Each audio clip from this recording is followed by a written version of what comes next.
तर आता मी 2 लिटर पाणी आणलेलं आहे. मी तुम्हाला आता दाखवतो. हे बघू शकता पाण्याचा हा मग आहे 1 लिटरचा. आम्ही 1 लिटर हे पाणी याच्यामध्ये ओतून घेतो. अजून 1 लिटर मी पाणी याच्यामध्ये ओतणार आहे.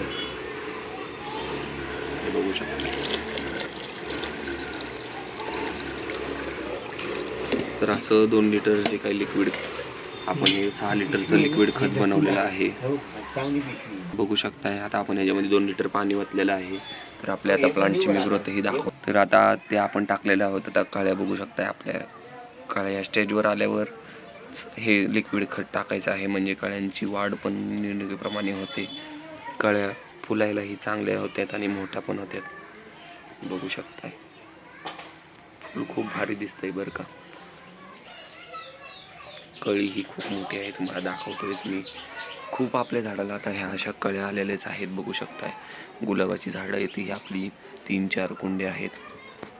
जरा ऊन पडलंय ना आता म्हणून तुम्हाला असं जरा चमकतंय इथं. हे कळ्याही खूप आलेल्या आहेत. बेसल शूट येण्यासाठी पहिलं मी तुम्हाला सांगितलेलंच आहे. केळीचं आपण टाकल्यानंतर केळीचं जे काही खत टाकलं होतं त्याच्यामुळेच ह्या बेसल शूट निघलेल्या आहेत. बघू शकताय खालनं हे आपण फांदीला निघले ते बघू शकता. इथनंही निघलेले आहे.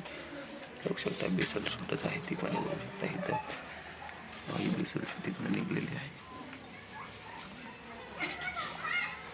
बघू शकता.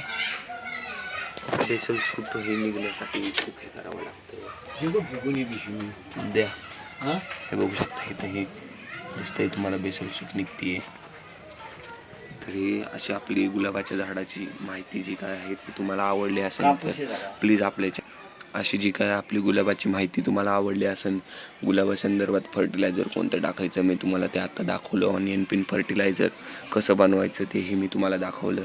जरी तुम्हाला माहिती आवडलं असेल तर प्लीज आपल्या चॅनलला सबस्क्राईब करायला विसरू नका. सक्षम गार्डनिंग ब्लॉग हे आपल्या चॅनलचं